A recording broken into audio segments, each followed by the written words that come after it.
Hey Bernard, Ryan over at 2 Minute Tennis. I'm so excited to do this side-by-side comparison, your backhand versus mine. I normally, when players get a side-by-side comparison, just start with the comparison, but I wanted to do this in front of you first because I want to show you how you're holding the racket and how you should hold it differently. The swing, Bernard, is built on the foundation of the grip and the swing. So without the proper grip and swing, and I shouldn't say proper, there's no right or wrong way to hit a tennis ball. There's just a way that takes the fewest and most amount of adjustments. You have the most amount of adjustments because of the way you're holding the racket. So I want to address your grip. So I have first, let's talk about my hand. I put these two lines on my hand. This is the base knuckle of your index finger, and this is your heel pad. And there's a straight line drawn between the two. These two places we really have to make sure are on the racket correctly. The way you're holding the racket isn't going to give you the best chance to hit your backhand. Let me show you what the grip is first. I'll show you what you're doing and then what I want you to do. So first, you can see these little spots on the grip. We're going to be using that to show you the proper grip for the one-hander. But first, let's talk about the bevels. So it's an octagon. So always have your racket on its edge when you look at the octagon. Bevel number 1 is on top. And since you're right-handed, Bernard, you're going to count to, clockwise. You're going to count to the right. So this is bevel 1. This is bevel 2. This is the 45-degree angle bevel. Every bevel is 45 degrees different than the previous bevel. 360 divided by 8. Bevel number 3, bevel number 4, and it goes around all the way to bevel 8, which is this top left from your perspective, this top left 45-degree angle bevel. What we want to use on a one-handed backhand is bevel number 1. And so we have these two spots on my hand. And you can see these two little pom-poms I took from my son's craft bin. And what I want to do is get you to understand that these two places, which you can tell they're right on number 1, they're right on the very top. This is the Eastern backhand grip. What you should be doing is placing those two spots on those two pom-poms. So I would take the bottom one and place it right, you can see, right? You can see it right there. And then I take the top one and boom. That right there is an Eastern backhand grip. If I open up my hand, you cannot see the line on my hand. I know for a fact you can't see it because it's covered up by the racket. Now, if I were to go like this and turn and then grab on, that's how you're holding. I know that you can see the heel pad of my racket, or the heel pad of my hand. The way you're holding the racket is causing you to actually play the ball very close to your body and out in front, and is forcing you to pull across. So you're not really getting the top spin and the pure quality up and down horizontal axis, straight up, straight down top spin, because you have to swing across because the contact point's very much in front of you. Now, I had asked you in direct message if you had any rear view videos, and you said you didn't, and that's okay. I'm going to show you where I want you to have the contact when it comes to watching me in the side-by-side. But I just want to make sure that we get your grip, because everything we're about to talk about, it's assuming that you're going to have the correct grip. And without the correct grip, really everything I talk about is not going to work. So whether you have to actually mark your grip straight on, put your racket on edge, straight on bevel number 1, put two little spots, put marks on your hand, whatever you have to do, you have to change your grip in order to get the results you're looking for. And again, we're just going to take the heel pad, put it there. Hopefully you can see that heel pad right there. The top mark is right there. So those two marks on my hand are on those two spots.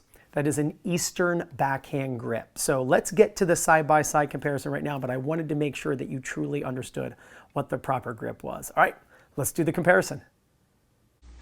All right, Bernard, so that's the grip I want you to use, the Eastern backhand grip, the base knuckle of your index finger and the heel pad straight on the top bevel number 1. I would highly recommend marking up your hand I would highly recommend putting spots on the racket and then connecting those two and really make sure that your grip is right. As I mentioned, without the grip, everything else is going to be lost because the body movements and the swing are predicated on the grip being correct. They're built on the grip. So when you take your racket through the swing, there are, and I'm going to show you right now, there are 5 checkpoints that I like to teach. I'm going to show you from my side first. The first checkpoint is the ready position. Second checkpoint is the turn. Third checkpoint is the drop. Fourth checkpoint is the contact. And the fifth checkpoint is the finish. So my goal is to take you step by step from checkpoint to checkpoint and teach you what to look for so that you can become your own coach. I want you, Bernard, to be able to film yourself really from any angle, preferably from the side and from the back. That's really going to be your best bet on noticing things. But, and you'll see the direction that I'm filming myself. Here it's from the side, obviously, and then I'm going to show you from the back. So film yourself from the side, from the back. But my goal isn't to just, hey, try this and try that and have a good day. That's not my goal. My goal is to make it that you don't need another tennis lesson. Because the tennis lesson is a transfer of information. I want to transfer the information and give you all the info that you need and train your eye to know what to look for. And then from that point forward, you can film yourself and teach yourself, and you become your own coach. You become your own advocate. That's truly going to give you the most bang for your buck, obviously, from this point forward. And it's going to make tennis more enjoyable. So let's go back to the ready position again. The first thing I noticed was your grip. When I was the very first backhand I saw you hit. And just looking through here, your heel pad is off the racket. The heel of your hand. And I've been teaching tennis for almost 23 years now at a tennis club about an hour north of Philadelphia, Pennsylvania. I'm about 2 hours southwest of New York City, an hour north of Philadelphia. Right in that New Jersey area right there. It's Philadelphia. It's Pennsylvania, but I'm close to the Jersey border. And once you teach that long, you can start to notice grips even on a grainy video. And I know, I'm zooming in here to try to notice your grip, but you can start to notice grips not just where the hand is, but like the angle between the arm and the racket. Like only certain grips will create different angles of the swing. So you start to just get to notice it. And after over 2 decades, you get good at it, not for any other reason, other than just experience. You start to notice the differences from grips and the racket angles and everything. So when you take your racket back, in addition to changing your grip, I want to change slightly where your left hand is. Your left hand is very low on the throat of the racket. So I'm going to zoom in as far as I can. I can't really zoom in much farther. You have, the throat of your racket, and your hand is very low on the throat of the racket. Basically, your hand is like at the top of the grip. Now, I'm going to make a change right now that is going to seem very minor, but it is going to give you incredible racket head control. Now, I am not a natural one-hander, but I can teach the one-hander because it's just foundationally those 5 checkpoints and the grip and the body movements, that I showed you.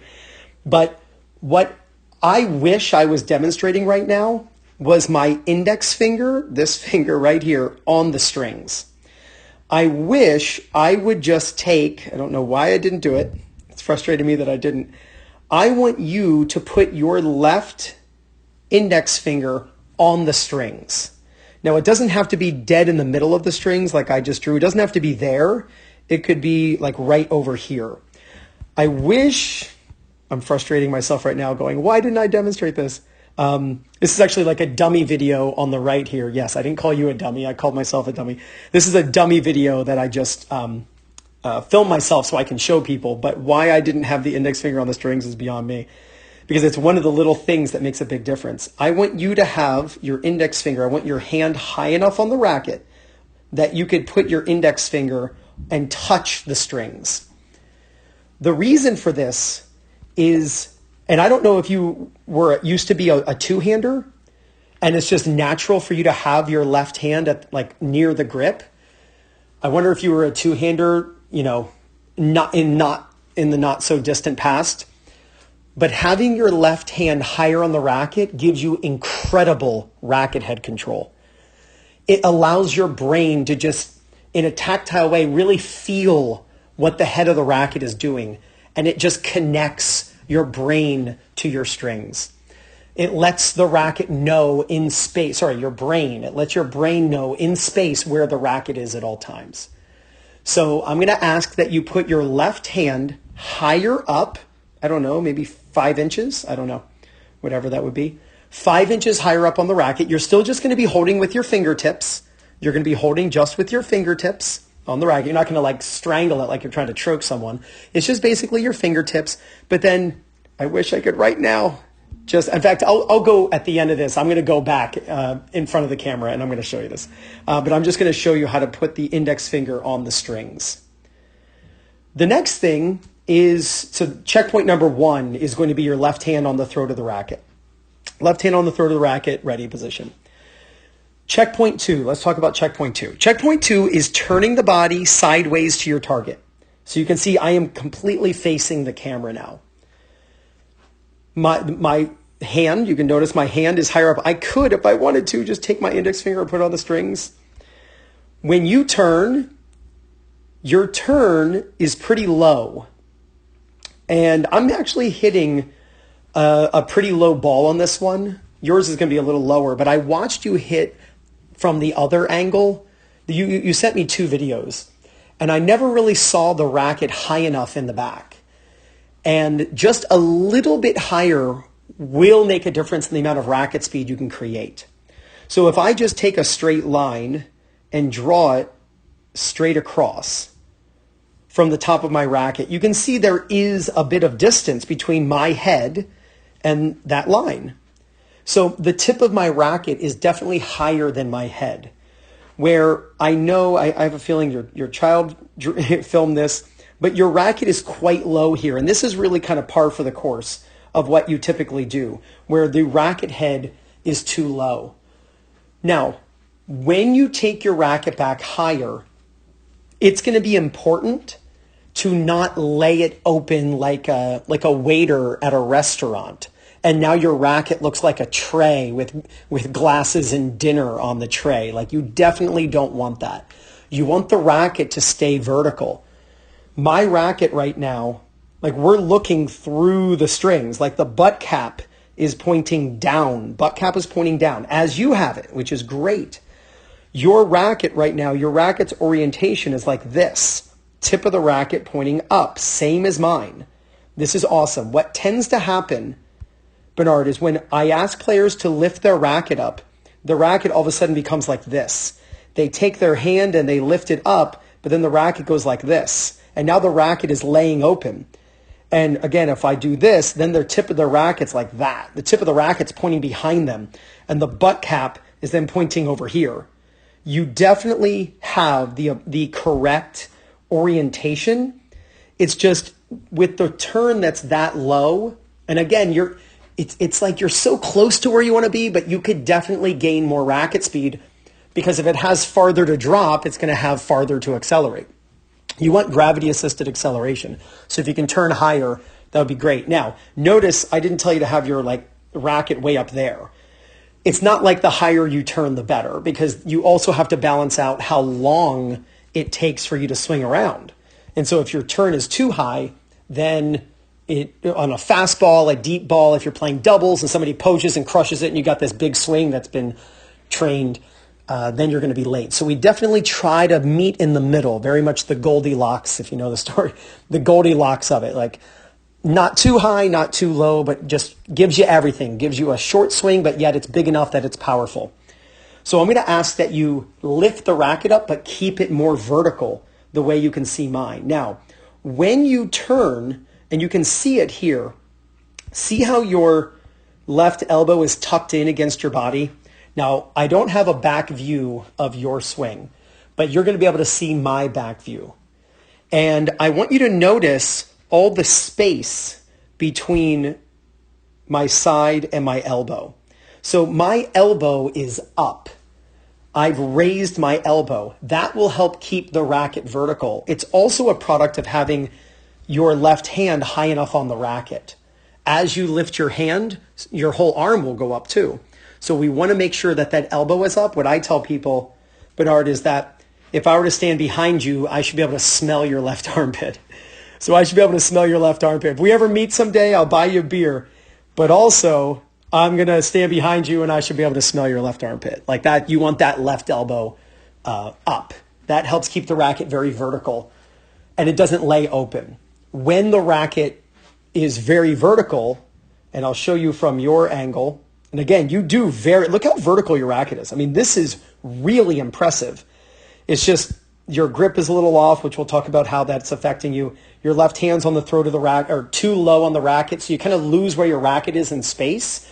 And it's also, there's a little bit of an accelerant where you can hold on to the racket and kind of let the racket go and it kind of slingshots through contact. You'll start to feel that once you hold high enough on the racket with your index finger touching the strings. But I want to compliment you on how vertical your racket is. Bernard, so few people turn this way. This is unreal. All we need to do is just turn higher so that you have farther to drop. And when you have farther, sorry, a little technical difficulty there. When you have farther to drop, then you'll get more racket speed. But I love that the racket is very vertical. Now, big compliment to you here. I love how you close the racket face. Now, this is partly due, and you do this very easily, because your grip is actually too far. But you still want this position. I want you to notice how your racket is tilted slightly down. A few days ago, from the time I made this video, right now it's March 28th, I believe.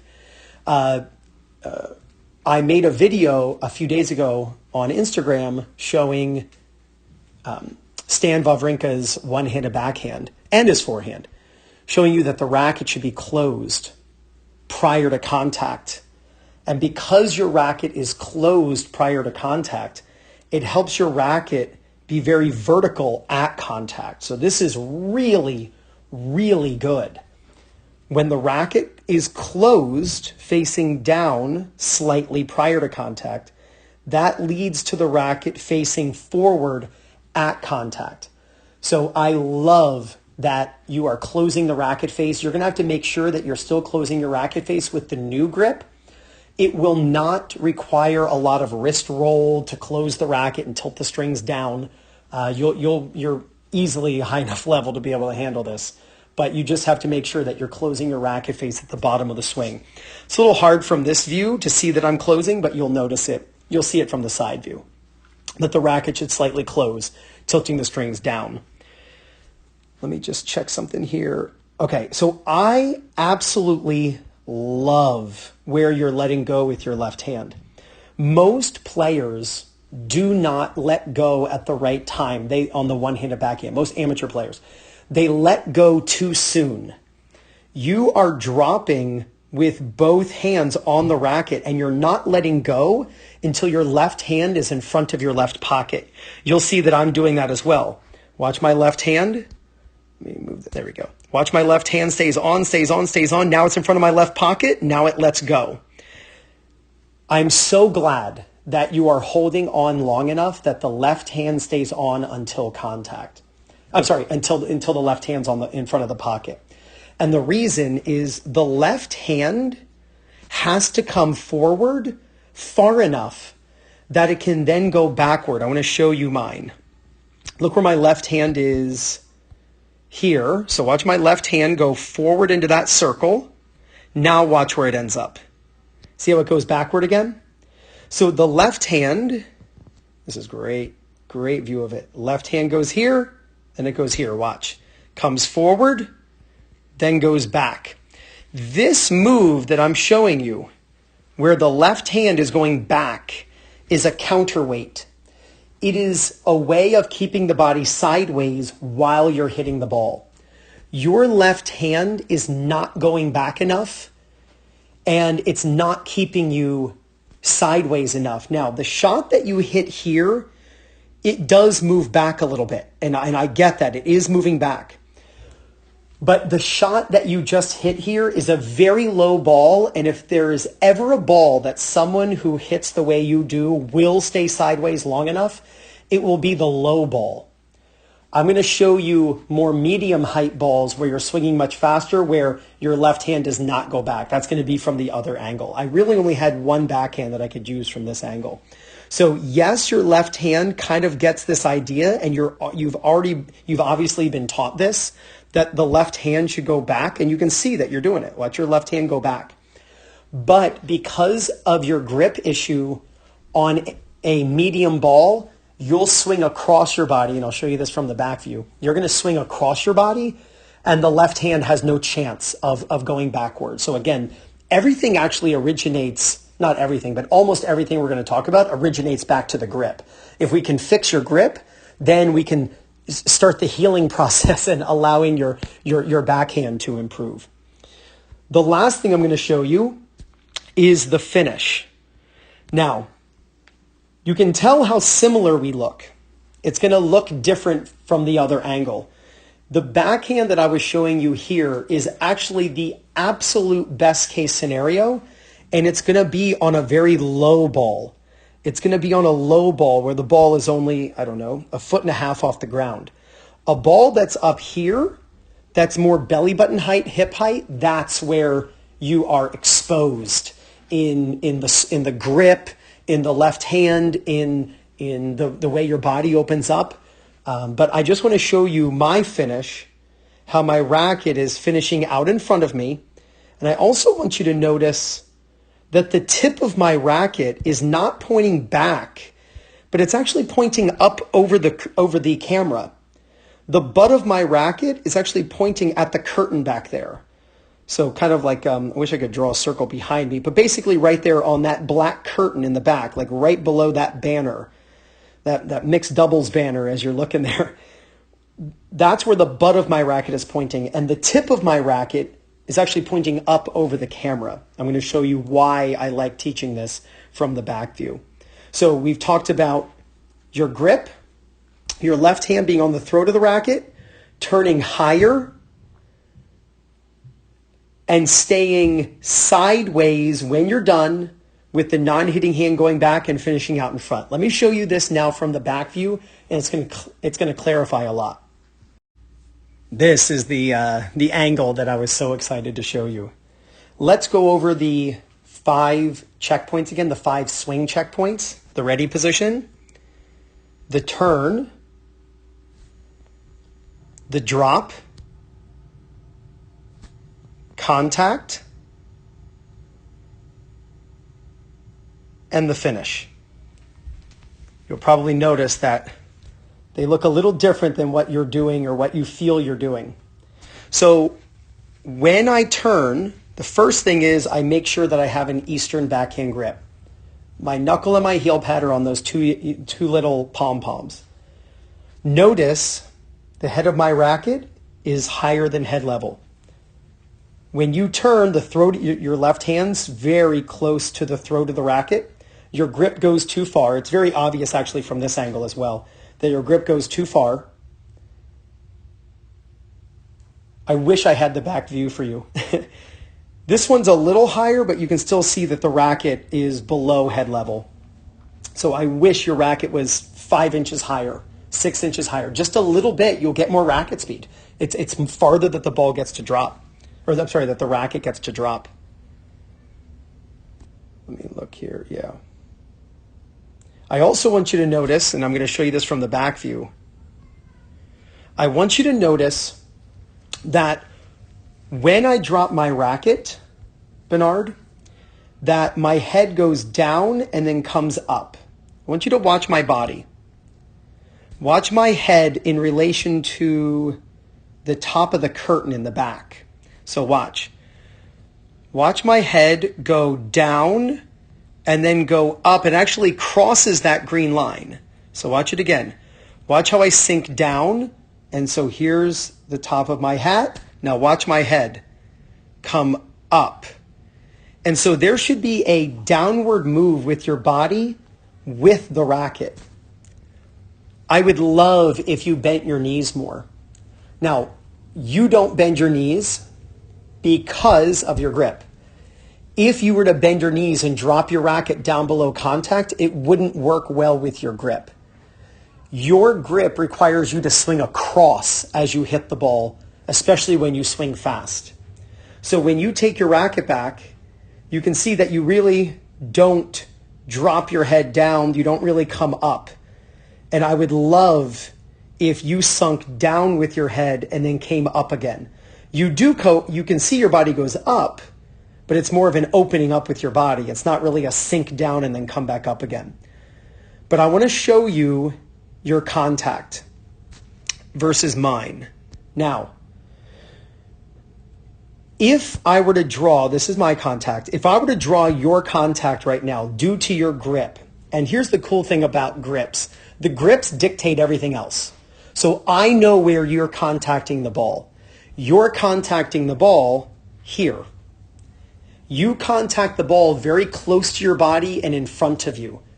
I'm willing to bet you've had either coaches tell you or you've noticed, you're like, man, I'm always jammed. The ball's always coming close to me. When you set up for the ball, Bernard, and I am 100% sure of this, even though the only footage I have of you are the videos you've just sent me. You set your body, and I've never seen a back view of you, obviously, you've never sent it to me.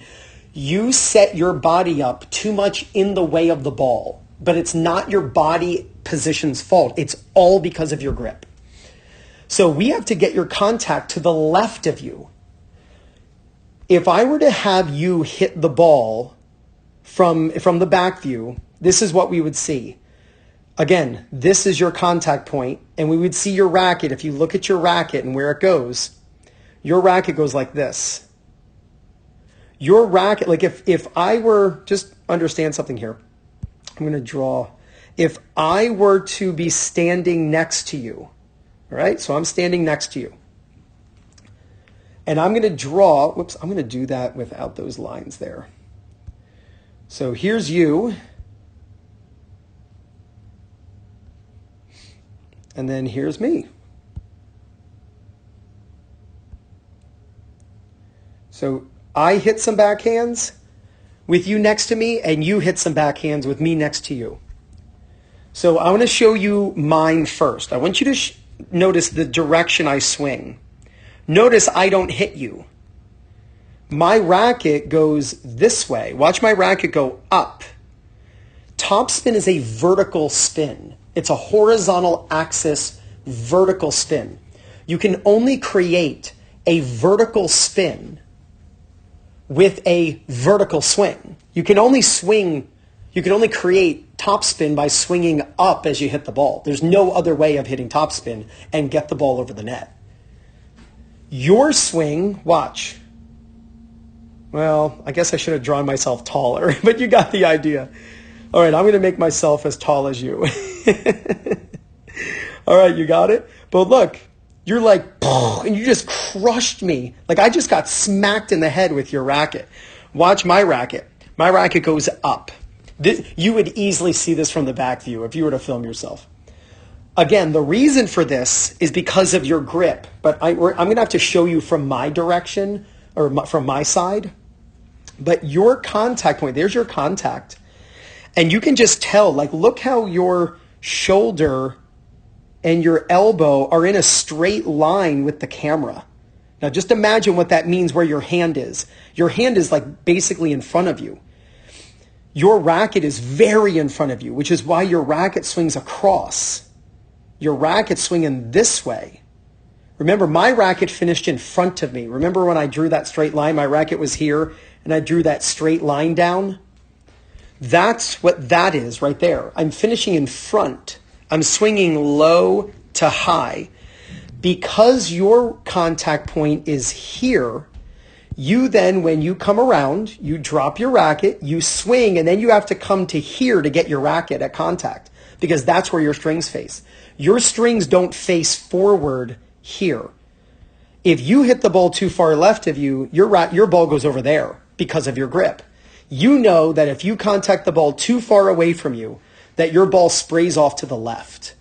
And that's why you get your body in the way of the ball and you get your contact point there. The problem is when your contact point's here, you then drop, you swing around, and then body motion tends to stay in motion. Since you're swinging this way, then the racket goes that way. And then you get side spin. And you don't get topspin. This all originates from your grip. You'll notice when I'm done, watch my left hand, look where it is now, and then look where it is now. See how it goes backwards slightly. So my left hand is going back. In fact, my fingers, here's the left arm of the player who fed me the ball. I can draw a straight line from his left arm to my fingertips of my left arm. That's how sideways I am. I'm keeping my chest to the side. I'm finishing in what's called the left side of the letter V. That's a really important position to finish in because it keeps the wrist angle locked. You have this big roll where your forearm rolls and then the tip of your racket points back behind you. Look at the tip of my racket. Remember how I was talking about how the tip of my racket's pointing up over the camera from the side view? Butt cap is pointing down at that curtain below that banner. This is just what's called the left side of the letter V. And every pro finishes this way in certain situations. Every pro finishes this way when they want to hit a down the line passing shot. Every pro finishes this way on the return of serve. Every one-hander. Look at Tsitsipas hit a one-handed return. He nails this position. I'll have to send you a video showing you that his one-handed backhand return of serve, how he finishes in this angle. This is the angle to have when you are not a world-class athlete or tennis player, and nothing against you. The two of us together are not as athletic as Tsitsipas. So we need every advantage we can get. And what you're doing is you have a lot of, when you make this roll of the forearm, that's what you see Dimitrov do. That's what you see Gasquet do. That's what you see Wawrinka do. The problem is we are nowhere near, the two of us are nowhere near their athleticism. So yes, we can swing the way they swing, but that doesn't mean that we play the best we can play. And so we have to make sure that we are taking from the pros the foundational points, not what makes their signature. What makes your handwriting unique, Bernard, is your signature, not your basic handwriting. When you were a little kid and you were 5 years old and you were learning to print your name, you were taught basic letters just like every other child in that class. They actually taught you to not have individualized handwriting. They taught you to go along the dotted line and be very basic. That's actually what you want to do when you are struggling with your swing. Because in my experience, making your swing more basic, not more complicated, is actually the way to solve problems and get the results you're looking for. So what I want you to do when you're done, because your contact point's going to be over here, rather than being so close to you due to the contact, you can now swing low to high, but I want you to keep the racket to the left of your hand. That makes you not use any wrist. You have no wrist, you have no roll, you have no forearm, you're not casting like a fishing pole, like you're not casting the fishing pole out, like you're keeping the wrist fixed. Again, I'm going to send you a video that I did on Tsitsipas's return to serve, and you're going to see this angle. And I want you to hit this way when your opponent's at the net. I want you to hit this way all the time from this point forward. Only because, nothing personal, we are not Roger Federer and we are not Wawrinka. We need every chance we can get to hit a much better backhand. You'll notice where your left hand is. Now just think about where we are. We are over here on the video. And I can see your left hand right here. Your left hand, if your body was set, like you're facing your opponent right now. Look at your chest. You just finished your backhand and your chest is facing directly toward your target and your left hand's visible. We should be looking at your back right now. Like we should see that at your finish. If we were standing, I don't know if you can see this, but there are chairs right here. If we were sitting in those chairs, which is basically the footage of this camera, of this video footage, you would be able to easily see my left hand from that footage, from that direction, I should say. Your left hand is in front of you right now, so it's not acting as a counterweight. This is truly your backhand. This is the swing that gives you the frustration and made you reach out to me and want this video lesson. So let's go over everything, and I'm going to show you it from my vantage point. Your left hand, I want it on the throat of the racket, and I want it on the index. I want the index finger on the strings. I will show you that in just a second here when I get back in front of the camera. I want you to turn with the tip of the racket higher than head level, but you'll notice how vertical the racket is. Do not let your racket open up. Do not allow your strings to point up. You'll notice my strings are facing very much to the left. Most players, they raise their racket and they think, oh, raise my hand. Well, then the racket tips down, and now the racket is very level with the strings pointing up. And then it's very difficult when they drop the racket to close the racket face. So we got to make sure that when we have the racket in the back, that it's very straight up and down, so that when it drops, we can close the racket. You'll notice again, your left hand, your left hand is on, let me zoom all the way back in here. Your left hand is on the top of the grip, basically. So I want your index finger on the strings. Also, I want you to turn higher, but again, make sure the racket stays stays vertical. And this left elbow, if I just draw a straight line from my elbow to my hand, again, I'm trying to teach you what to look for from each position. You should film yourself and just take the video from spot to spot. You should just film yourself from this angle. I hope you're taking notes, or watch this video again and take notes. I want you to look at this angle from your swing and just stop the video and go, okay, is my racket higher than head level? Great. Is my left index finger on the strings? Great. Is my left hand and my left elbow very level? Yes, these are just called checkpoints. These are just places to scroll through in your swing and then look for certain things. And if you don't have it, then you work on those. You shadow swing, you swing slowly in your house, very much like karate, where it's not like fighting people all the time. It's working through the movements without anyone very slowly, building that muscle memory and that myelin, right? Building that sheath of how to send that signal over and over again, so that when the chips are down and when the stress level goes up, you fall back into actually great technique, not bad technique. And then when the racket drops, we want to be lowering the body. So notice how I sink down to get under the ball. That helps me when I get farther below the ball. Then I can swing up. I close my racket face. Now my left hand just let go in front of my left pocket. I contact the ball to my left. Like right now, you can see my contact hand. That's how far to the left I'm contacting. We would never see your contact hand on this ball. Your hand at contact, your right hand is directly in front of your belly button. And we can see your chest, like your body is already opening up at this point.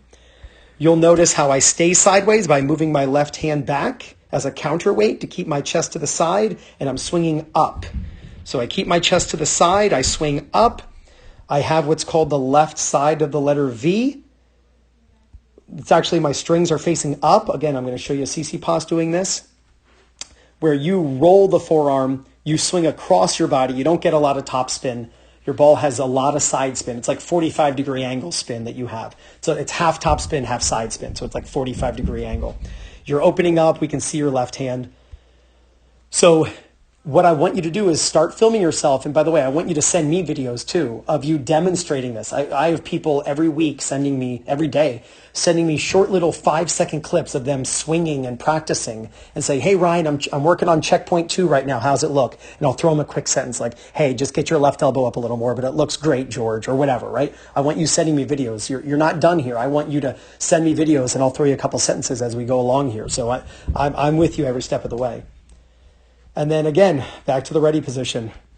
Then back, and it's just over and over again. It's the same swing. There's the swing, right? It's just over and over again. It's the same swing over and over and over again. That's what you want the swing to look like. So let me go back in front of the camera. I'm going to show you exactly what I mean by the index finger on the strings.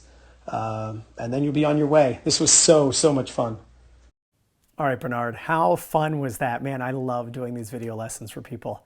So I wanted to show you what I was talking about with the left hand on the throat of the racket. So right now, got my pom-poms, and I got my mark on my hand. So I'm going to take the heel pad. Oh no, what happened? I think I dropped it. Where'd it go? Oh, it fell off, but that's okay. You got the idea. I'm not going to edit this. We just roll with the punches, right? So we're going to take that spot, put it right there. Actually, use my son's glitter glue. So you can see it's actually glitter glue that I used to put this up. We're not too proud. I can admit this. So I'm going to take that mark, put it right there. I'm going to take this mark, put it right here. So it's bevel 1 all the way up on top. That's the Eastern backhand grip. That's what gets the contact point to your side. When you hold like this, there's so much angle between the forearm and racket that you don't contact the ball until the racket's in front of you where the strings face forward. If you hold the racket correctly, the strings face forward to the side of you. So then you can swing vertically. When the contact point's in front of you, you then have to pull across to get there, and that's what lets the racket go to the side, and then you get all that side spin. So the grip is really the cause of this. The left hand, this is what I'm talking about. It doesn't have to be dead in the middle, like where you would put your vibration dampener, but it can be here. Obviously, you're not going to grip it and grip it to death.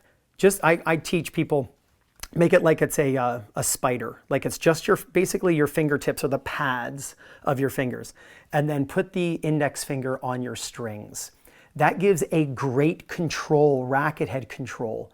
It also allows you to make sure that your left hand is controlling the racket as you are changing the grip. So it's going to be a little different and a little bit harder to change your grip now because you're going to have to be thinking about it. So having your left hand holding the racket more firmly from a higher point and with the index finger touching the strings is just a better way to actually control the racket head, because you should be actually turning the racket with this hand to change the grip. You don't want to be changing the grip only with your bottom hand. You want to actually be turning the racket. It's like cracking pepper, like, you know what I mean? Like the pepper grinder. You're actually going to turn the racket to take the grip over to the knuckle while you turn the knuckles over to the grip. So they kind of meet in the middle. So the grip turns a little bit and the hand turns a little bit and they meet in the middle. It makes for a faster turn. So I want you to hold the racket with the index finger on the strings, just like that. Bernard, thank you so much. This was so much fun. I hope you got a ton of value out of this lesson. Again, do not feel like the lesson is over. I want you to send me videos next week, next month, whenever. Send me videos of you demonstrating your swing. I am going to be noticing the grip, and that's going to be the first thing I notice, is it needs to be the grip. But send me videos in direct message on Instagram and just say, hey, Ryan, I'm working on the turn. I'm working on and just tell me what you're working on, right? Because I do a lot of these lessons, so I don't want to miss something. And say, hey, Ryan, it's Bernard. I'm working on my index finger on the strings, having my back elbow higher when I turn, getting the tip of the racket higher than head level. With the proper Eastern backhand grip. Tell me how it looks. And I'll throw you a sentence. Hey, Bernard, looks really great. Get the back elbow up a little higher. Uh-oh, racket's laying open. Keep it vertical. I'll just throw you a sentence or two of what I see. And then you practice it, send me more videos, and then just go through the process of the checkpoints. Again, 5 checkpoints. Ready position, the turn, the drop, the contact, and the finish. You want to just film yourself from the back and from the side and scroll through to each point. Look at the notes from the video you just watched. Take your notes and go, okay, stop at checkpoint number 2, stop at checkpoint 3, stop at checkpoint 4, the contact, stop at checkpoint 5. Just make sure that you have what we've talked about. And when you do, and then you start practicing the right things over and over again, practice makes better. You're just going to get better and better as you practice it. So thanks so much. Word of mouth advertising is obviously my oxygen. So if you found value in this lesson, it would mean the world to me.